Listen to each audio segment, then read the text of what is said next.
Okay, to begin this debate, please welcome the Prime Minister here. Check, come on, audible. Yes, you are. Okay.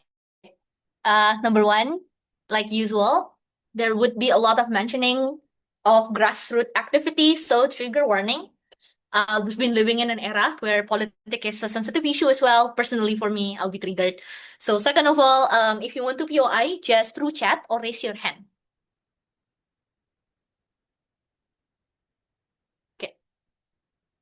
I will start in 3, 2, and what? This is a semi-actor debate, so whatever happened to the actor matters. So I hope that the opposition will engage with that. This debate is also about whether or not that the intent align. If not the intent, then whether or not that the action will align toward the betterment of the actor that is involved. Conclusively also talk about the actor, which is the social democratic parties. I think that there are two ways that we are going to do in proving this. Number one is to analyze on the whether or not that the analysis about centralization in opposition can benefit the actor, but I would like to argue that it does not. Second of all, the assessment on risk and navigating current political climate to help them achieving their goal, which is to stay relevant and consistent in gaining popularity. I think that these are the more general goals that we can agree upon. So the debate is about whether or not that it's strategic for the party to respond to the existing political trend in Europe. I think that the first thing that I would like to do is to idealize first, how does the Euro political context look like, right?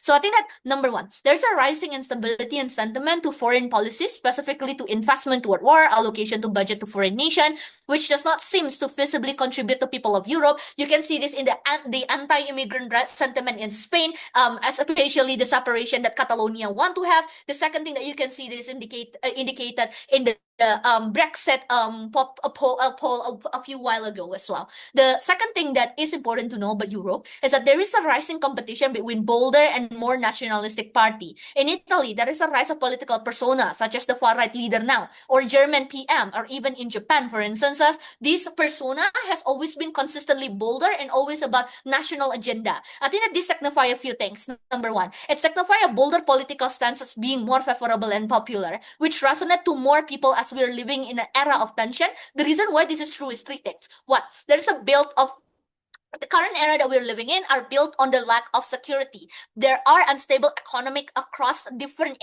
area of Europe because of the response to what the current political climate on the global politics, but also internally poor management and investment on the national budget, and also the way that the government control migration, and also the way that they respond to a refugee. Second, of course, there's a diverse lack of social class. There is a diverse social class disparity due to the decade long of economic failure as well. There has been attributed toward the political leadership that invested massively on controlling power in Middle East, investment in GCPOIA, investment in trans-Pacific economy, for instances, right? So all of these three boil down toward one thing, which is that the society reacted for a bolder government that respond to their need better, that resonate with what they want, as opposed to what the government that deprioritize them or centralize their need and balance it with other type of stakeholder idea. I think the awareness on the rise of digital feudalism is also an important thing to talk about in Europe, because there is a rising sentiments against digital corporation like Meta,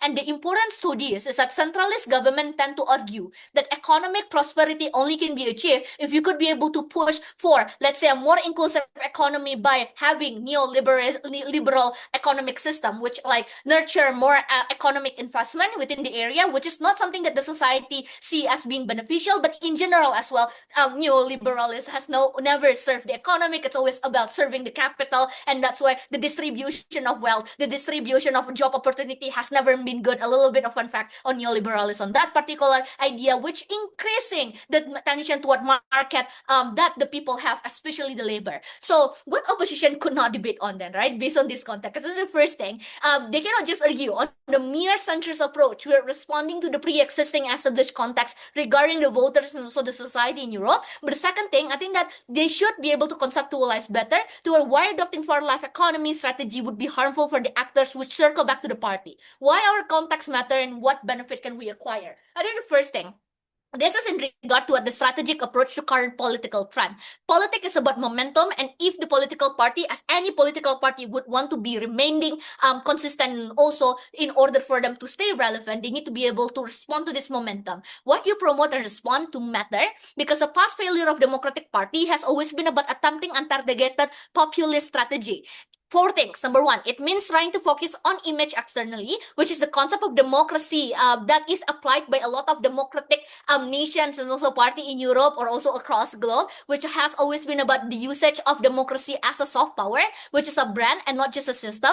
And the usage of this as a soft power within this party has always translated into an extreme measure of not wanting to extremely opposing A or B because it is being seen as undemocratic. And the consequences to this is a failure to attract newer voter base and maintaining existing one. The reason is because they are not adapting to what the existing and the shifted of trend among the voters. The populistic strategy worked post World War II because of the absence of majority between voters, and their brand sounds good. But the 70, 80 years afterward, there has been changes, and the Democratic Social Party haven't been able to cater to this. But the second thing as well, I think that the past momentum and the absence of us responding to it has been used by our competitor, like a far-right political party or any other party that are competing with us at the current moment, right? And they has been establishing this particular image. So Op might argue that, oh, because of that, we should try to pick a different type of strategy because we are going to oppose a party that has been adopting this particular measure and method. Yes, in principle, but in terms of practicality and essence and content and material, it is different. So what we could be able to get is the massive amount of, let's say, disappointed leftish people that feel left alone because the centrist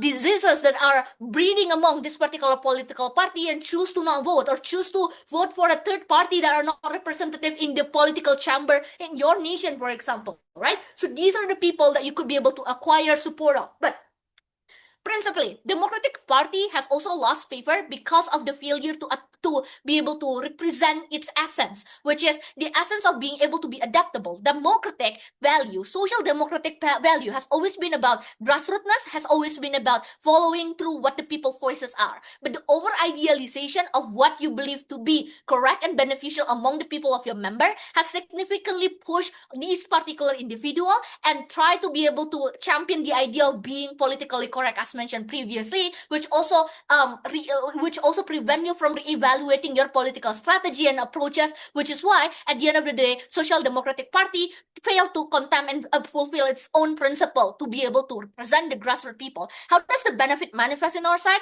Number one, being able to resonate better toward the people that you actually represent. I think that one, you can be more consistent with what you want in the trajectory of the political strategy you want to approach in the future. But two, I think that this is an important strategy against the future threat of political instability that is contributed by the increased tension of disappointment among people. We do not want to repeat what happened during the era where Mussolini is being butchered, even though he is a socialist. More than proud to propose. We thank the Prime Minister for the final remarks. To begin the case for the opposition, please welcome the Leader of Opposition here. Hello, am I audible? Yep. Okay.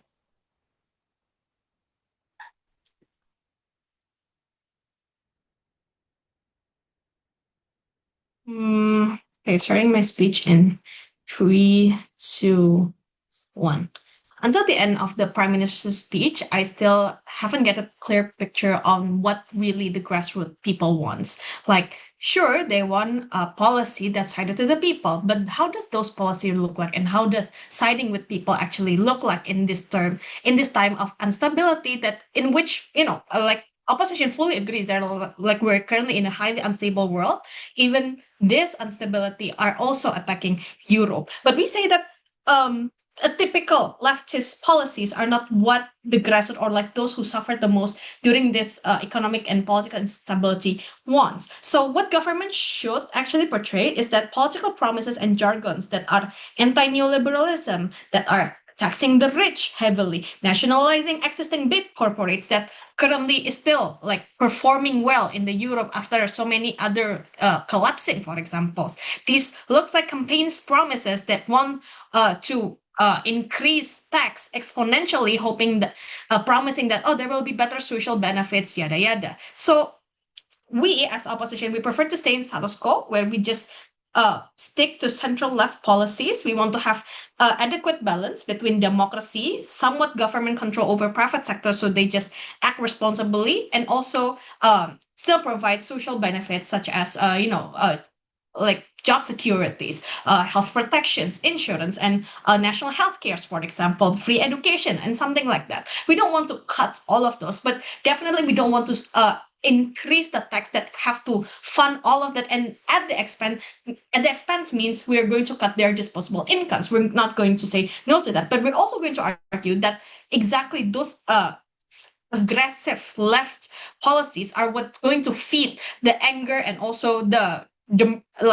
fear mongering that currently right-wing parties are feeding the citizens with. So first argument then, what actually European people needs? I'm going to answer POI later in the fifth. So the context is that there's a massive scarcity of resource. So we're talking about resource of jobs, groceries here. 3 reasons why. Number one, it's absolutely COVID recession. It happens globally. Second of all, there's trade wars. There's slowing export volumes to US. There's layoffs. There are lots of shipping and also exporting companies laying off their workers simply because they cannot tap into US markets now. Third of all, this also happens globally. So that means neighboring migrants are flooding to Europe to compete for economic opportunities because they also have scarcity back in their homes. I'm not trying to be xenophobic here, but that's just like how tight the competitions are in Europe right now. So not only as locals, you're struggling to find jobs, you are also competing with fellow immigrants trying to survive. So jobs are super scarce, prices are skyrocketing. Meanwhile, the nature of left-leaning policies, especially far-left policies, that means, one, you rely on heavy, very, very heavy taxations. That means you will increase the rate of income tax to fund all of these, promised social securities. And I'm going to say that it will disproportionately comes to income tax because this is the largest size of incomes compared to like couple or like just 0.00 something percent of billionaires that you can tax, which probably they also will falsify their asset now. However, so like the biggest proposed target of this taxation will be the citizens' income that is already very limited. So you will reduce the already limited disposable income of people to buy groceries. But second of all, you will restrict private sector investment a little bit because you really regulate their activities and thus their growth, right? Because you will implement stricter sustainability regulation, for example, tighter labor laws, which means you will restrict them from amassing profits and expand exponentially. That means you will also limit the creation of possible jobs, right? That means you actually make the resource and also economic opportunities even harder, but at the same time, you will expect these people to pay more tax. This will be a highly unpopular policies, but even before that, this is a mismatch, right? In conclusion, you are actually making things more scarce to the people because you will tax them. You will also, prevent the potential of, exponential growth of corporate jobs. You also prevents, private sectors to hire more people. So technically, this is not a good policy to implement in this time of scarcity. But before moving to my second argumentation, yes, government. Okay. So state and MNC have equal standing. They need each other. In this context, the grassroots people expect their government to voice out that they reject the neoliberalism, monopolization, and respect the people's voices instead. I think that already happens in status quo, right? But when you have nationalization, it doesn't mean you have equal grounds with corporation. Like the literal definition of nationalization means government has larger size of control over the shares, and therefore the regulations that are being imposed and how these companies will do the conducts and how they operate, how they produce things, the type of supply chain they will choose, like all from the upstream to the downstream will be highly regulated when you actually extend the spectrum of leftist policies that you're trying to aim. So technically, this is not something that is very ideal. If any, this is very, very restrictive. And in times of crisis like this, where people are just scrapping things just for the sake of another bread, people need anything just to survive. They perhaps won't mind if they get overworked a little bit and don't have work-life balance, as long as they can put food on the table, right? So I think if you were to characterize, this is what I think this is a much better way to characterize how this grassroots people are feeling right now. They're even much more desperate. But second argument then, how this creates political distrust and instability. This directly clashes with Prime Minister's claim that societies love boldness of the politicians. This will awaken a traumatic past because European countries have felt the far left policies of USS era and also how extreme it could have got. That means these are people who felt it like just 30, 50 years ago. They have still clear memories of their mothers and fathers being persecuted, and you will awaken a massive rejection driven by traumatic sentiments, and it will be very strong, and it's not something you can convince them to reject because it's not negatable by facts or statistics. It is hard to find swing convincible voters for your policies because you're competing against a real traumatic experience, especially in the context that there are currently coalitions between far-right parties who are consolidating power. This means that you worsen tension and widens the dichotomy between parties because now you create visible evidence and ground for fear-mongering. This worsens economy and politics in four ways. One, citizen panics that will discourage investment. Two, it makes them uncooperative to economic policies. Three, unrest will halt businesses. It's very obvious. And lastly, you strengthen the already stronger right-wing parties with fear-mongering and also, right-wing sentiments. Very proud to oppose. We thank the leader of opposition for the final remarks. Reminder to not go over time and to continue the case for the government side. Please welcome the Deputy Prime Minister here. Hello, am I audible? Yep. Okay, give me some seconds.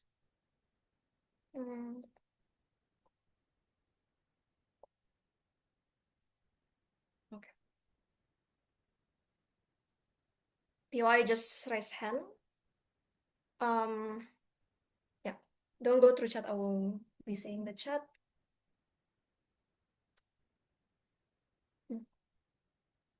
Starting my speech in 3, 2, 1.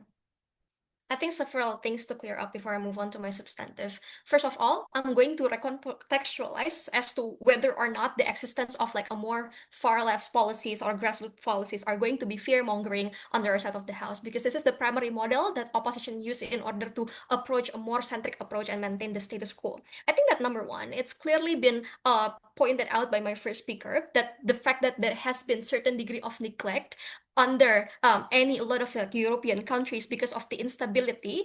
That means that there are a lot of things that people, especially from the grassroots, has been complaining towards the government. This looks like how, for example, in the Netherlands, there was like a rise of like far right parties, for example, into incumbent government, which immediately cut out the education budget, basic welfare, for examples, right? These are the things that has been happening for several years, but that doesn't necessarily mean that there's no resistance into people wanting to choose a better political candidates, which is why it's better under our side of the house to adopt the far left economic stances. The reasons why it looks like the instability keep being maintained is not out of comfort like what opposition mentioned, but it's because of the limited actions that this limited availability of options that these people have, because these people would most likely, for example, because of the rise of like more instability or like more far right approach from like these politicians, for example, they choose into the most centrist politics in the end of the day, which left them no alternatives into choosing like a better policies for the country in and of itself. But other clarifications is that number one,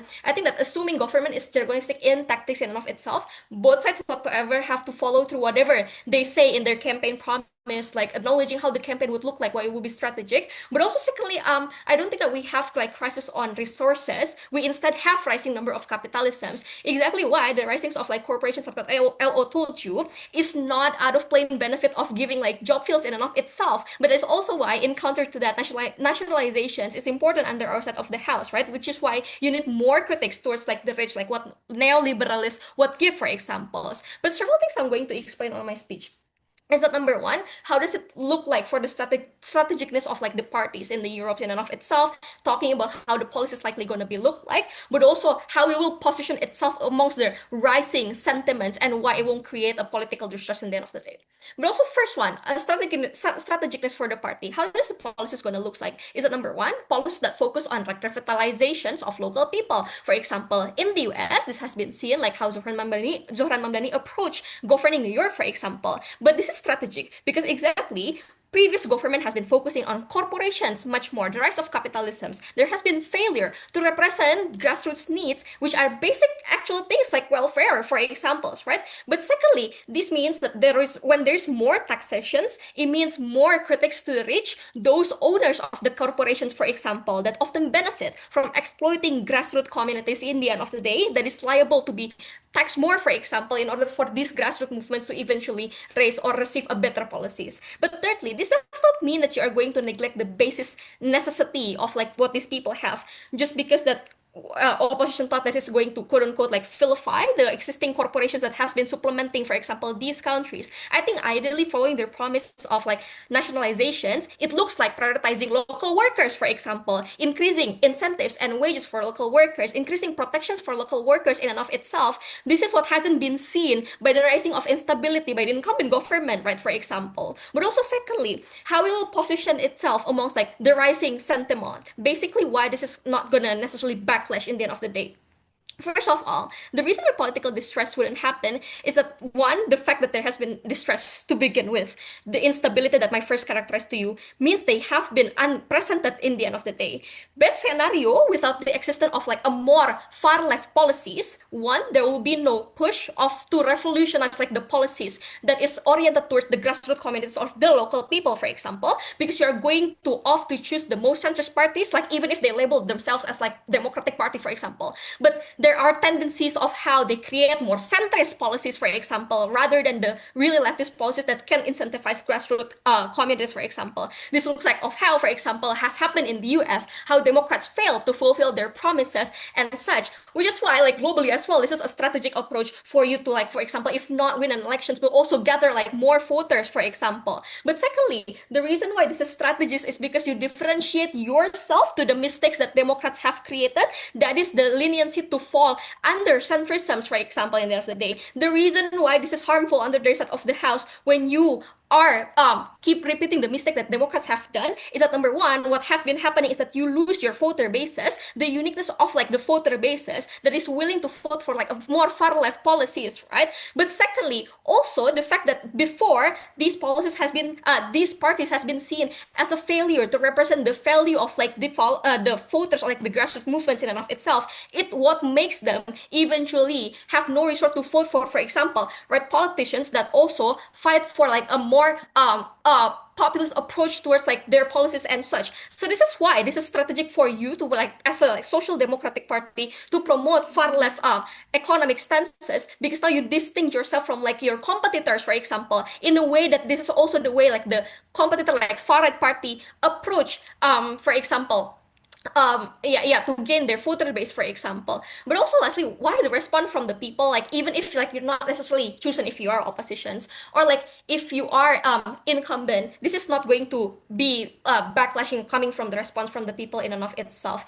What I want to tell you is that despite the fact that, for example, you are an oppositions, considering that this is like a majority concerns and this is like a concern that has been staying for a long time, what likely to happen is that number one, like in Netherlands, for example, what happened is that the cause of instability, the incumbency of like the far right party theirs are being thrown over and resigned from the office simply because number one, there has been like a rise of like collective far left movements and fight for far left policies under the Netherlands.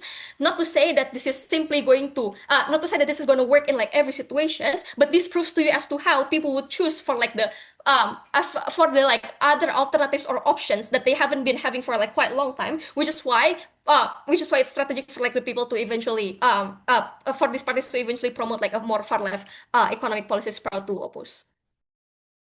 We thank the Deputy Prime Minister for the final remarks. To continue case for the opposition side, please welcome the Deputy Leader of Opposition here. Hello, is my voice audible? Yep. One second, ako ke toilet, put my papers here. I'm not gonna write anything down, yeah, Carlsson. After this. Okay. 1 second eh. Silakan.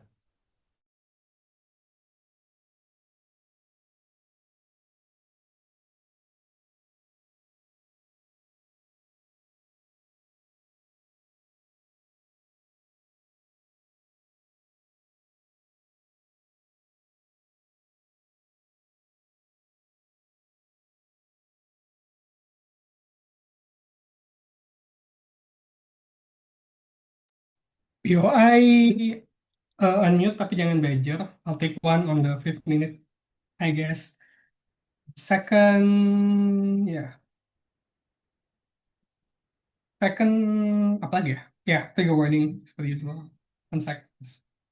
Making share of the paper. Okay, 1 second.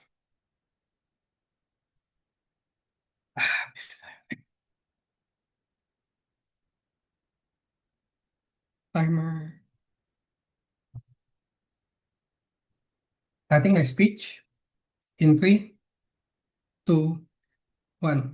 The first thing that I want to note is a lot of propositions worry could be managed in status quo because UP is not defending far right. We are not defending very, very central, but we're defending status quo, which is in most cases for this nationalist democratic, they are the moderate left people, right? You can still do Overwatch versus big corporation, like how we are doing in status quo, where we are keeping an eye on Meta, Google, and even doing sanctions sometimes on them if they pass the law. Second, that we can still make sure that safety nets exist for the most vulnerable, but just barely because we know it's not the time to go far left. Note that this is not ideal.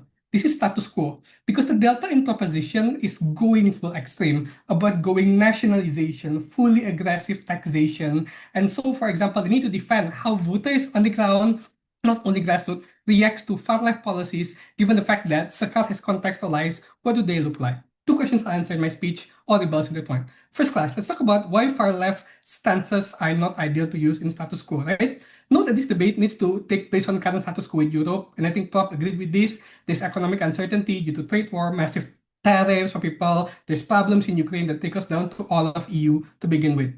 What government failed to contextualize was that they do not understand that how hard it is, not for grassroots only, but we're also talking about middle class who barely gets welfare, right? These are the most amount of people that you need to talk to when you are trying to win an election. So if they want to say that, yeah, we want to win an election by pandering to them, how?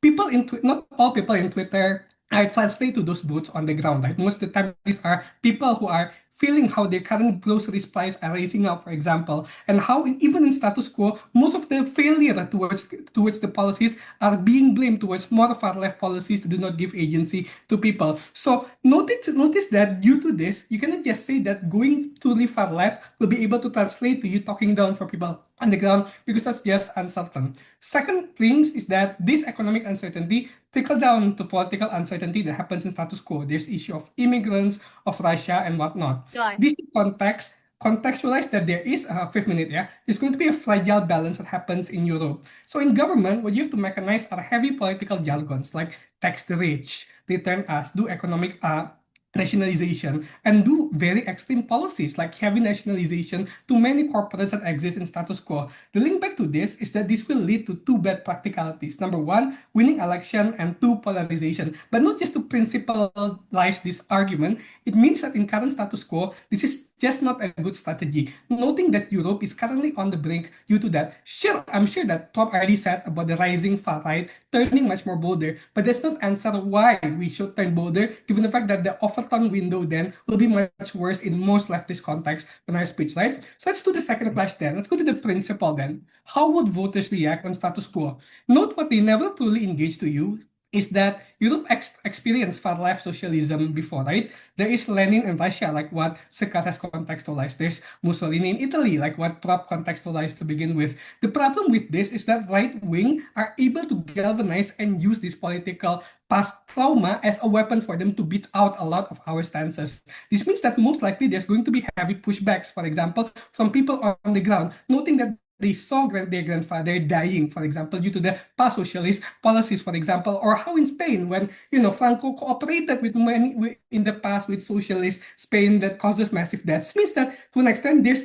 very heavy stigma on the usage of far left. Status quo is enough when you are trying to galvanize and seeing that, oh, we're doing our best in status quo, for example. So I think that there is the direct delta that they need to take on current status quo, right? And note that on government, they agree. There is already mismanagement in status quo. There is already people being very wary of the government. Imagine a bigger governmental demands and the bigger governmental power is going to be proposed by these far left parties, for example. Right? This means that most likely it's going to be indebted to more failure failure of the government, such as how in Spain there's massive dysfunction in public infrastructure now because the government is incompetent. That's why the far right is using very much more bolden to that. The question then to PM and DPM is, even if, for example, that there is massive unrest on status quo, how many leftists can you actually get, right? People in status quo like results, especially in Europe, for example. And currently, if you cannot make sure that you're going to have better policies on, it's not going to be very good. That's why I think the context of middle class that I brought in the past is very important because A, they're the most major amount of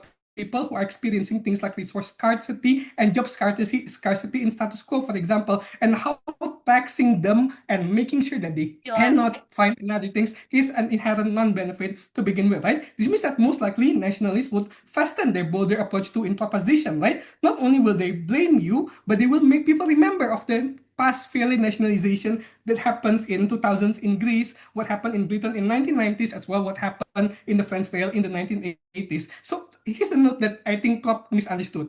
Right wing did not win because they were consistent. I don't think they really have value. But what I want to note is that they won by utilizing the right strategy at the right time by seeing the failure of the other countries. So I think that's the problem they could not make. Yeah, Prof. Okay, sorry. The paradox of middle class is not viable in status quo when middle class are risingly defensive of capitalists because they are the labor class in current status quo. You need to respond to it. Why is it exactly that they do not want this particular far right policy? Yeah, because it will be worsened on your side of the house then. Because they will be afraid they will get taxed more. 70% of their money in which they cannot find food cannot be utilized by them for them. So I think that's already an inherent harm. So I think at least in opposition, we are able to maintain the status quo, right? Better, still the bare minimum of policies, but at least it's better than going into government's harm. Second impact, let's talk about polarization into opposition. So what happens, even if, for example, far right do lose in your side of the house, why is it back? Europe is unique. The reason why Europe is stable is because the polarization is not big. In op, exactly because we stay in status quo, it wouldn't get bigger. Gov makes the polarization higher, right? Or at least worse in our side of the house. Because like I said before, this incentivizes right-wing rhetoric that make them very mob during the election. This means that the dichotomy is now not far right and centrist, but far left and far right. This means that people on the ground, for example, are going to be torn and picked to choose that side, for example, right? This means that most likely you're going to radicalize voters to the left or to the right, and it's even worse because you see what's happening in US right now. That's going to translate. This means that number one, in context in future such as COVID, where you need fast decision making and fast full compromise between parties and states, you cannot have it. Number two, this also causes massive delegitimizations towards the government when you were elected to begin with, given the fact that the policies cannot pass. Note that the most important argument and the most important point I don't have to prove to you is why people on the ground wants to buy into these policies and why then in the long term these policies can be ignited, given the fact that it's quite questionable on current status quo. We thank the Deputy Leader of Opposition for the final remarks. To close off the case for the government side, please welcome the government whip here. Udah mute. Hello, for Poi, please just raise hand because through chat kadang tidak muncul. Let me open my clock dulu. Okay. Okay. Starting my again raise hand ya. Starting my speech in 3, 2, 1. Just to reiterate the BOP of this semi-actor motion, right? First of all, which team could prove the benefit or harm to the stakeholder that is most direct, that is the SPD in itself. But secondly, the assessment on risk and how which strategy could navigate the current political climate better. I think there's also some tension in the contextualization, so I would like to clarify on that as well. But first, independent clarification. In regards to how our strategy will rely on fear-mongering at worst and jargonistic lies and promises at best, first of all, I think that it's uncharitable, right, to assume the worst, that we are not going to do effort beyond just lying and making people scared. But secondly, this is inexclusive. In both sides, SPD will be expected to carry through their campaign promises, whether they want to be centrist, neoliberalist, or even if they want to go far right, like they still need to prove their campaign promises, right, obviously. But secondly, neoliberalism and centrism can also be jargonistic, just like how LO keep bringing up job absorption or scarcity. Those are also jargons that can be used as fear-mongering as well. But the second clarification is in regards to DLO, right? they try to portray that if we fail and government team is unable to somehow 100% prove that we can enact this successfully, then somehow if we fail and the far right is going to rise, it will be blame on us and it will be because of us. But the contextualization that they ignore is the far right is already rising in status quo. It is irrespective of our failure or not of our failure, but what will be worse is if we do not respond to it accordingly, because then there will be nothing to be credited to us, whether it's a failure, whether it's half success, whether it's anything, you'll just be a complicit and complacent party, and that is not the kind of existence that we want SPD to have. Now, rebuttal to one opposition harm in regards to trauma. I think that it's inexclusive to the system of socialism because we were also traumatized in Europe by monarchy. We were also traumatized by neoliberalism in the past. We see what happened in EU, right? Greece, Brexit.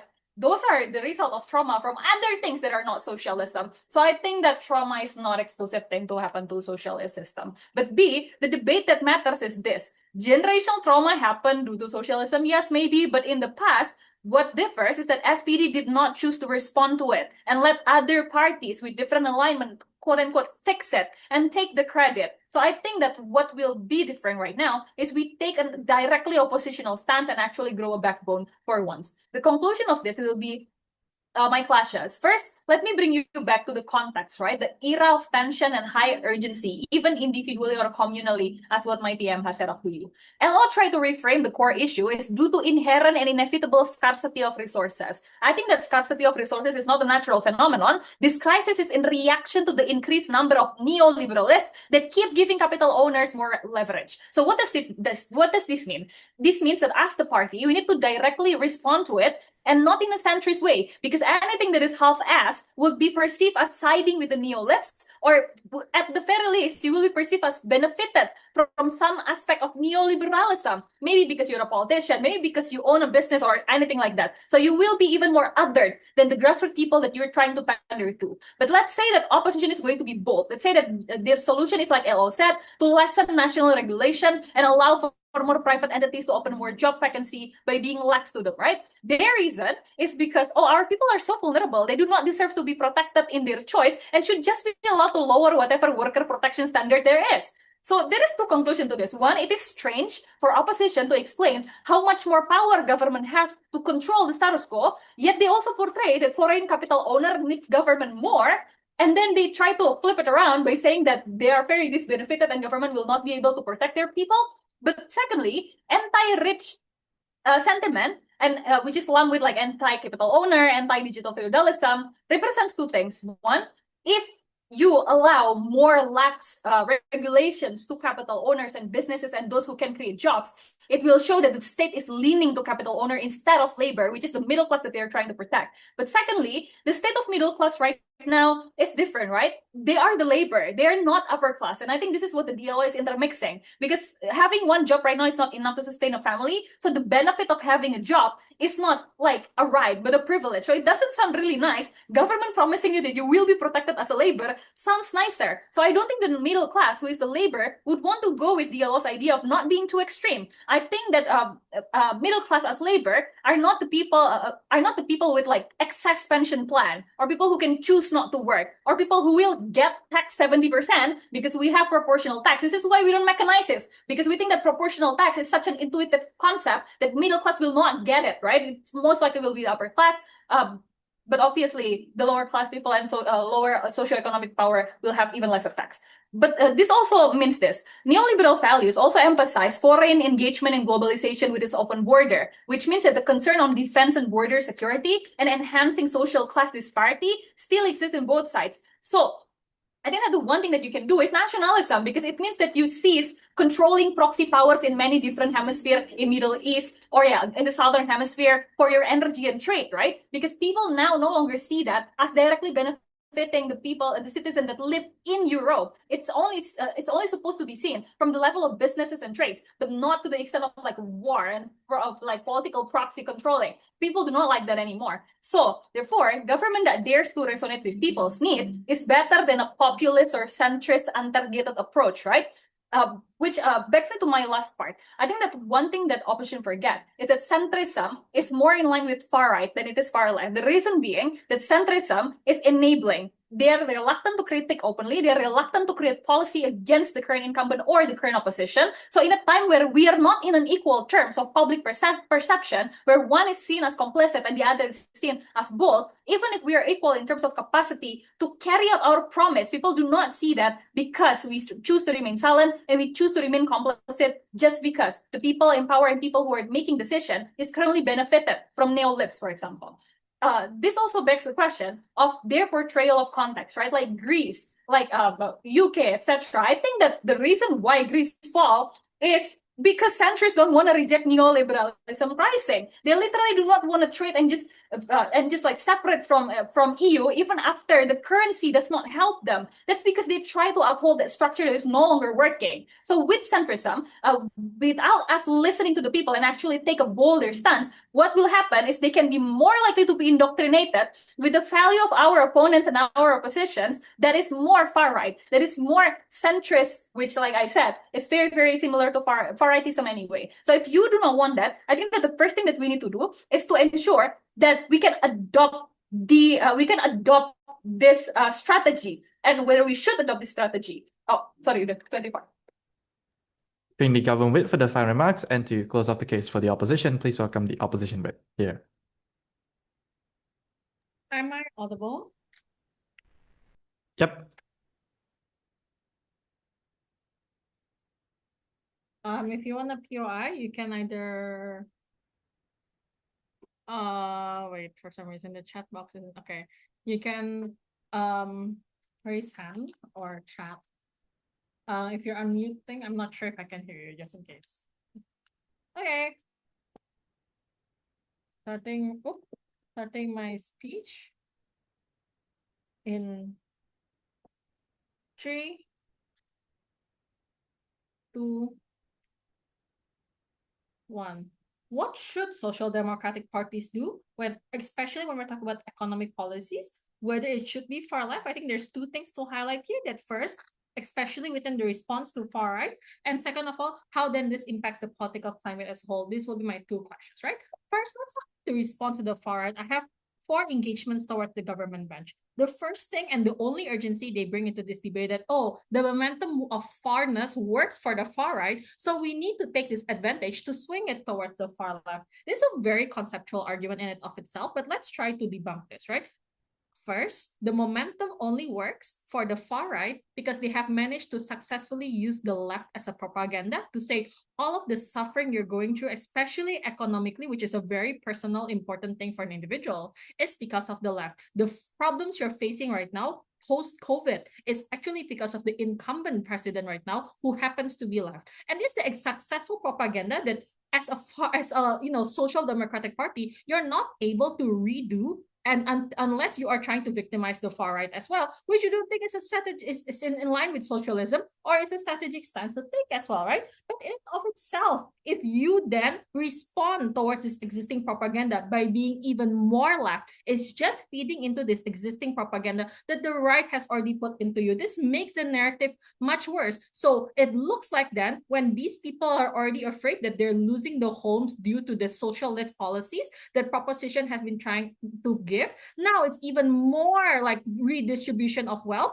that makes the people even more scared. It's their assets being taken away. This is the exact people who are now then afraid to vote for you. These are the exact people who then will not allow you to pass, right? So it works in theory, which is the entirety of proposition's case. In theory, it doesn't work in real life. When we're talking about fear mongering, by the way, we do not want the far left to fear monger. That's a strategy that the far right, that my two previous speakers have already been trying to defend. But it is worse on their side. Even if the momentum was able to shift, it then becomes a pendulum of swinging far left and far right. I think Kevin has already beautifully mechanized why having both far left and far right shouting at each other is what then creates this polarization and false dichotomy. This is so harmful for the US. We do not want it to be replicated in Europe in and of itself. And this is exactly what proposition team has been trying to champion. Second engagement then was actually then more harmful because if you notice, there's no really clear mechanization, and I don't think P3 can get away with saying that, oh, we don't need mechanization. All of our policies are intuitive. It's not, right?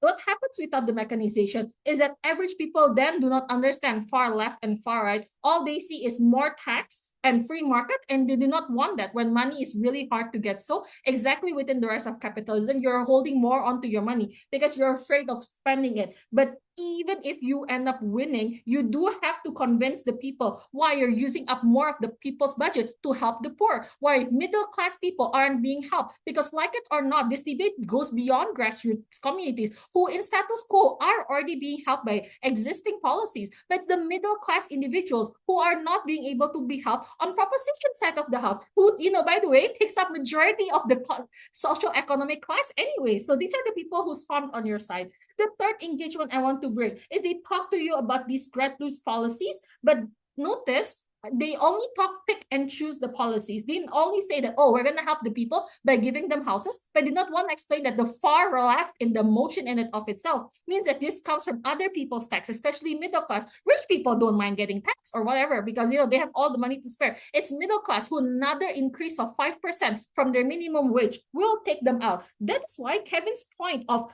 already negates the majority of proposition team's urgency is that when you try to oppose right-wing policies by even more far left, makes it worse. This is why having a moderate left actually is the most ideal way. Not only one, historically, far left policies never really worked in the beginning, so you're falling into the same historical path to actually repeat and again. But two, especially within the situation now, when we're feeding into the existing propaganda, this is actually what is harmful. I'll take the PRI. One. Okay, sorry. So all the harms that you have been talking about has been conceptualized over an unclear far-left policy. Response to what post-COVID are not far-left policy, it's a national emergency that far-right government also taken. This hasn't been adopted, this will be adopted. No, but that's the thing. One, you guys didn't conceptualize it. But two, this post-COVID economic crisis is what right-wing demonized towards the left. That's what we've been repeating from just now. But you need to understand, it's not that these parties are currently incumbent. I think the CAP has also answered this in the question you asked in the participant group, right? Not all of them are incumbent right now. So you need for them to be picked, you need for them to be elected. When the majority of right-wing conservatism is in rise in Europe, right? So understand, you do need people to vote. And this is what there's this connection between P1 and P2 in proposition side of the house, because they say that the momentum is swinging to the right, but P2 comes to this debate and people will automatically be fine if they're shocked with far left policies. This is the mismatch that we're questioning on their side of the house, which currently doesn't work. We agree with you guys when we say that the far right conservatism that's currently in position is harmful, but we do not want to make it worse. This is why trying to decrease the pendulum by making it stop in the middle instead of swinging it completely to the left is the solution, and is the only way to get people elected to make other kind of change. And this is being very charitable, that to an extent some of these far left policies does make sense, but you cannot do them now when you're currently being demonized. This is a long way down the road when people are already elected in these positions. That's why right now what matters is you get people into this position, and that's actually going to be the most important thing in this debate. Last clash I'm going to talk about in this debate is talking about the political climate, because regardless of what proposition tries to tell you that this is a semi-actor debate, the other semi-part is how this will influence into the political climate, which, it's too late now for any proposition team to engage. Understand that if you're defending a far left or anything far for that matter in this debate, is what is not going to be an ideal government. It's good because it's never going to be holistic to the people who then mix up of both left and right individuals to begin with, right? This is what the dichotomy is going to be much worse. So even in status quo right now, you win and all of these policies pass. One day you will end up losing again. This is why there's never been a constant realm of the social democracy parties in power, because the extreme farness is what is never going to be representative of the people. And this is exactly why we tell you this strategy will not work in Europe right now, and this is why you should oppose this stance. Proud to oppose. Thank you. We thank the opposition whip for the final remarks, and to summarize the case for the opposition, please welcome the opposition reply here. Is my voice audible? Yep. Carlsson, will you hate me kalau gue ke toilet lagi? Not at all. Oke, gue ke toilet ya. 1 minute.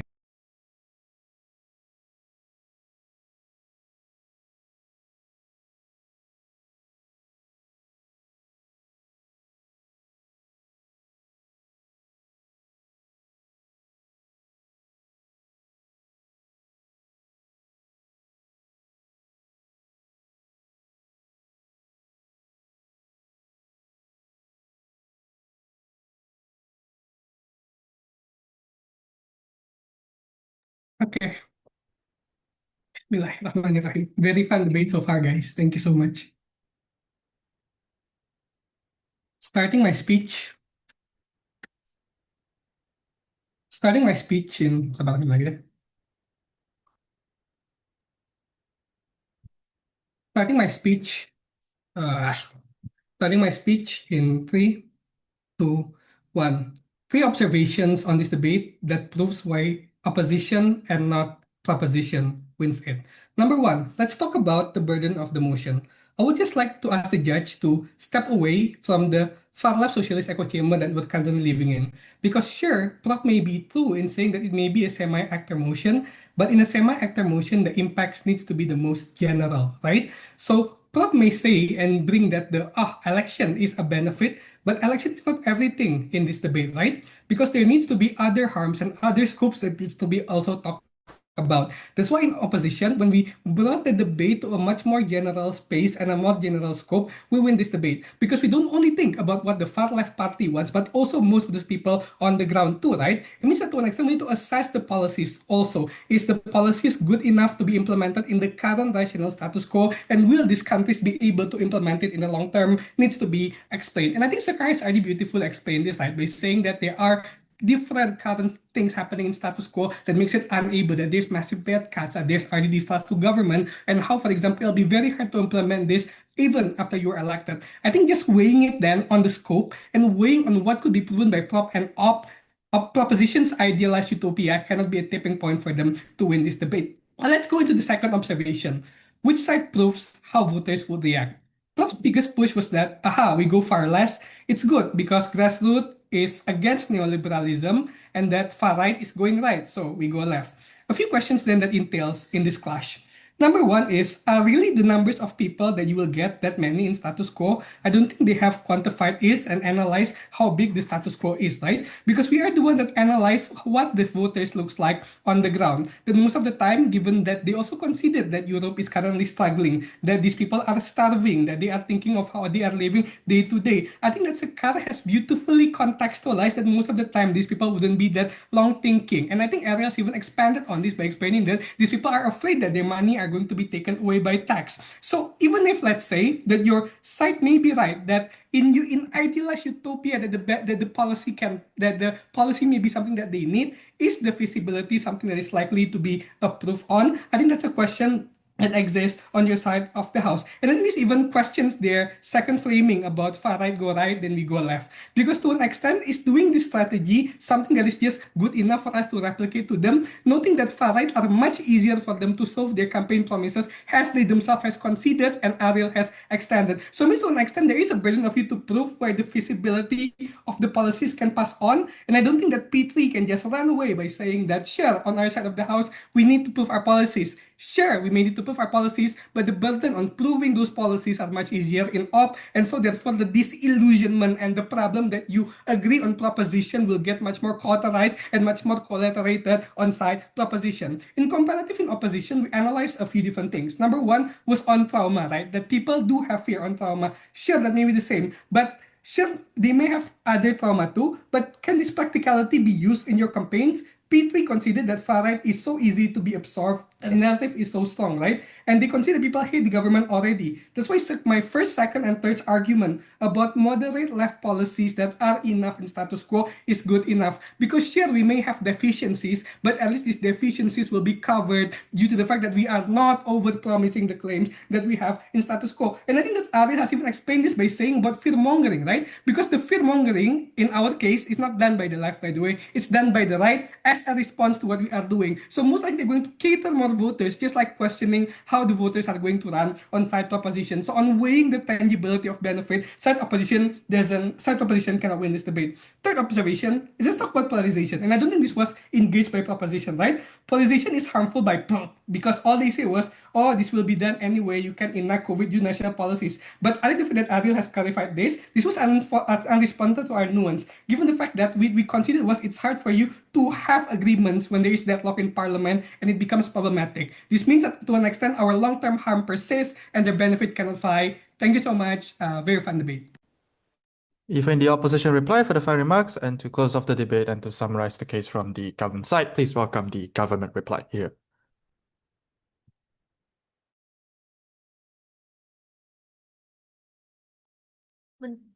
Check my audible. Sorry, baru ganti device a little bit. Yep. Okay. Right. Okay. I will start in 3, 2, 1. They have never really conceptualized on what type of far-left policy are they considering because all their harms are very dependent to this absence of concept, right? They did not engage on taxation of corporation that Aul has been talking about. They engage on taxation of labor, aka the middle class. We don't talk about that. This and that FKC talk about and mentioned as a product of government that enabled neoliberalism, which is a centrist, leftist government, by the way, and not a far-left policy. So you need to really differentiate the differences between a product of a neoliberalist versus government that actually enacted an actual socialist agenda and socialist policy, which we haven't adopted, and that's why the debate want to adopt that. Their burden is to explain why centrism worked, why the people want centrism, and why we explain centrism not increasingly hated by the beloved leftist voters that we have. So let's evaluate their far-right doctrine argument. I think that this is logically correct, but not contextually correct. 2 facts. 1, far-right is rising in Europe. 2, it is because of the failure of far-left, we agree to that, but because of what type of failure? To be bolder, because the failure that left government and left democratic policy has ever done is to not want to represent its people and try to be centrist and to not want to listen. Because far left has enabled the rise of neoliberalism and populistic government in Europe by being centrist. Not new. I spent 1 minute in this by my PM speech. This is why my conceptualization on voters,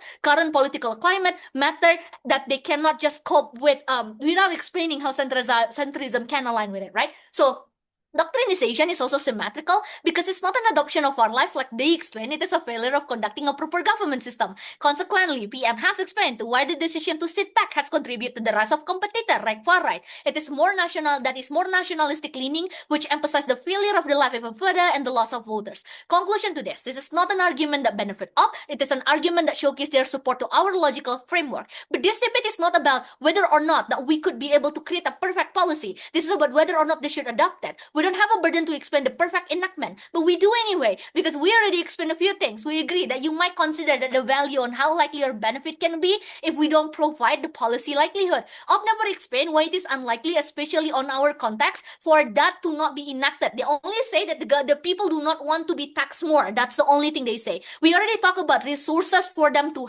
be able to enact it through voting. The voters want to, and a lot of majority of the middle class people align with this particular policy. Second, resources to get it run, the economic massiveness of Europe, which also POI'd and explained by Aul and Grace. Third, consequences of not doing so, the loss of further resources, weakening your party in the long run. Aul has explained the feasibility of enacting the policy by explaining case by case of Zoran Namdani and what conceptually can be done. I think that this is enough. So no, it's not just a jargon, but even if yes, we prove what should be said, because the neoliberalist has always benefited from the fact that the far-left democratic policy never being represented by the Social Democratic Party. The people are sick and tired of the government that do not want to voice out their concern and verbally represent them. And Grace has explained why this is harmful and how much the voter feel represented in exchange to our adoption of this, right?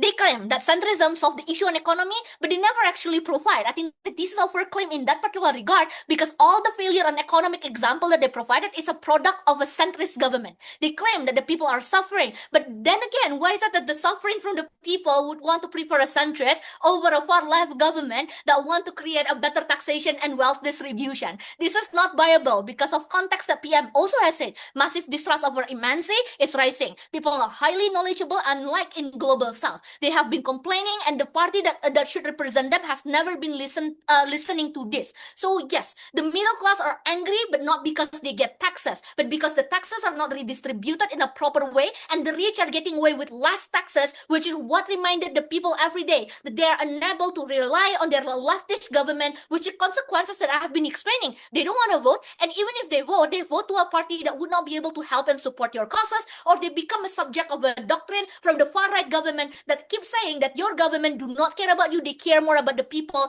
outside of your country because of their investment on foreign policy more than proud to propose.